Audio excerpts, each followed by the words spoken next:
গোটা পৃথিবী জুড়ে প্রেসিয়াস ভ্যালুয়েশনকে কেন্দ্র করে আগুন উৎপাত, ওয়ার্ল্ড ফাইন্যান্সিয়াল গ্রুপ লেগে গেল। মুসলমানদের এত দামি দামি জায়গা থাকবে কেন?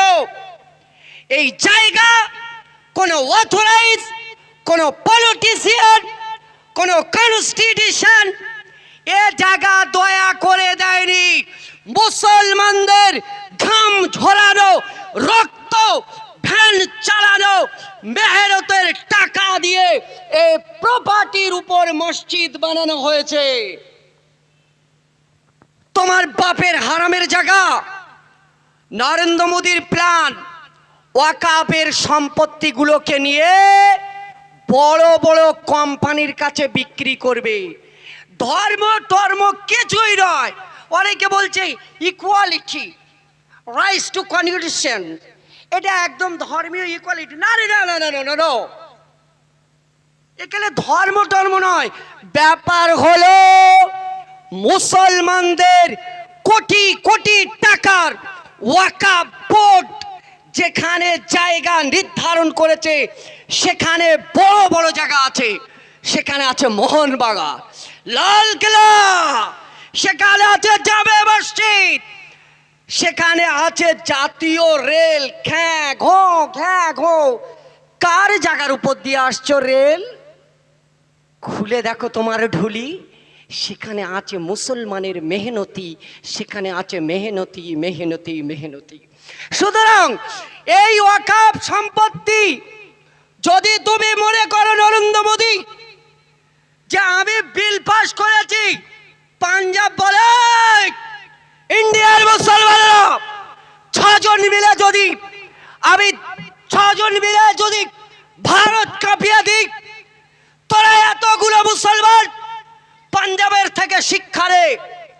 তোরা যদি এক জায়গায় হস, এক আবদ্ধ হস, এই নরেন্দ্র মোদী বিল পরিবর্তন করতে বাধ্য হবে এবং উদ্বোস করবে। কি কথা ভুল? পাঞ্জাব যদি মুড়ি নিয়ে রাস্তায় 3 দিন শুয়ে থাকে, পাঞ্জাব যদি লরি নিয়ে, ডেলিভারি রুগী নিয়ে রাস্তায় শুয়ে থাকতে পারে, এ মুসলমান তোমার বাপের লাশ লবণ দিয়ে বাড়িতে রেখে দিও, মুসলমান খাটিয়া ফেলে দিও, মোরা লাশটা নিয়ে বাড়িতে টাঙিয়ে রেখো, গোরস্থান তো তোমার নেই, কোথায় যাবে? সুতরাং মসজিদের ওয়াকাফ সম্পত্তি আমরা কি এমনি ছেড়ে দেব? চলেন, পৃথিবীর জ্ঞানীরা বসেছিল। আজ শুধু ডিভাইড অ্যান্ড রুলস কেন, কনস্টিটিউশন পড়ে দেখেন, 14, 19, 35 এবার 39, এই কনস্টিটিউশন গুলো বলছে নরেন্দ্র মোদী মুসলমানদের গায়ে হাত দিবি না। আমি সংবিধান যতদিন ভারতে থাকবো, মুসলমানদের অধিকার আমি সংবিধান দিয়ে যাব। সুতরাং সংবিধান আছে, আপনারা পালিয়ে যাচ্ছেন কেন? আমার তো দুঃখ লাগছিল। কজন বলে জেহাদে জীবন দেব, অথচ পালিয়ে যাচ্ছে। এরা দিল্লি যাবে, ফাঁকি দেবে। ওয়ার্ল্ডের হিস্ট্রি খুলে দেখো, নবী বলল মদিনার এগ্রিমেন্টে সারাই পাতিকাতিস্টের বলেছিল আমার সঙ্গে জেহাদে যাবি। সকলে বলেছিল ইয়েস, জেহাদে যাব। কিছু মাঝখানতে পালিয়ে গিয়েছিল। ইন্ডিকেশন, বেঈমান, মুনাফিক সেদিন পালিয়েছিল। এই দুনিয়াতেও কষ্ট পেয়েছিল, পরকালে কবরে মারও খাবে।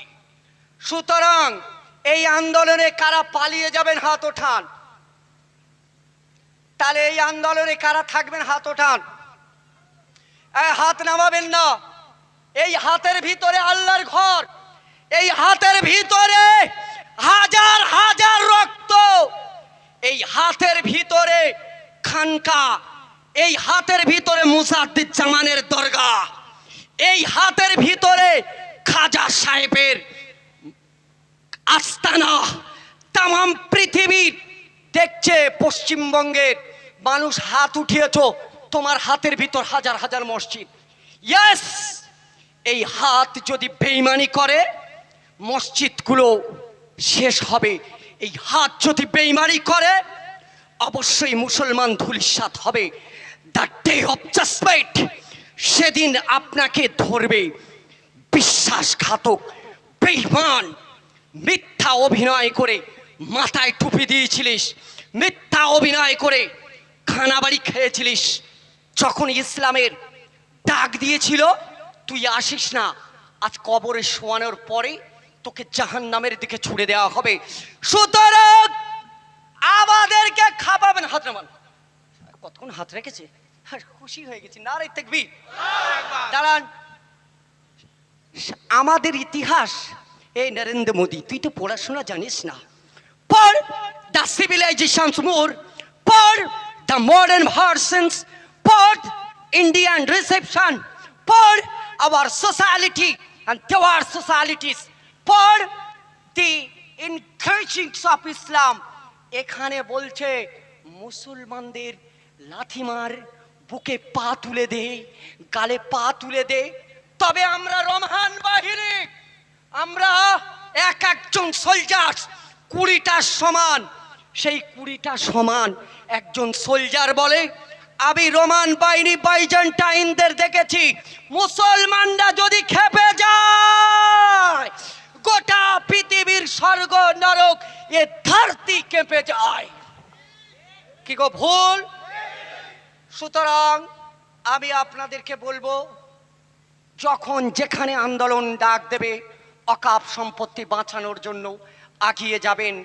এখানেই আমার বক্তব্য ইতি করলাম। ওয়াখির দানা আলহামদুলিল্লাহ রাব্বিল আলামিন। সকলে ভালো থাকবেন, সুস্থ থাকবেন।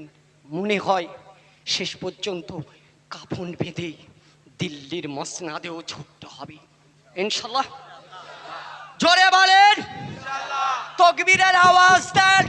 ধরতি, এ সমুন্দর, এ বায়ু, এ পাহাড়, সকলে বলে মুসলমানদের গর্জন।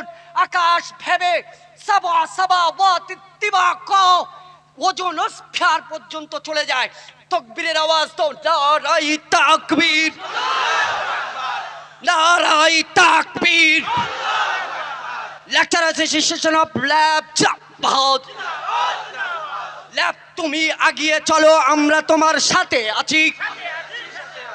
থাক প্রাণ, চাক প্রাণ, কবরস্থান কবরস্থান, কবরস্থান কবরস্থান। বিজেপির কালো হাত ভেঙে দাও, এ বিজেপির কালো হাত ভেঙে দাও। ভারতের কনস্টিটিউশন চাপাত, আমাদের সংগ্রাম। এই চোলার ভিতর দিল্লি পর্যন্ত আওয়াজ যাবে, আমাদের সংগ্রাম। লাভ তুমি আগে চলো, লাভ তুমি আগে চলো। শেষ, তোমাকে রক্ত দেওয়ার জন্য আমরা দৌড়াবো। লাভ তোমার সাথে আছি। এই পর্যন্ত আমার বক্তব্য অসমাপ্ত করলাম। ভালো থাকবেন, সুস্থ থাকবেন। আল্লাহর রহমত আপনাদের উপর আসুক। ইন্নাল হামদুলিল্লাহ।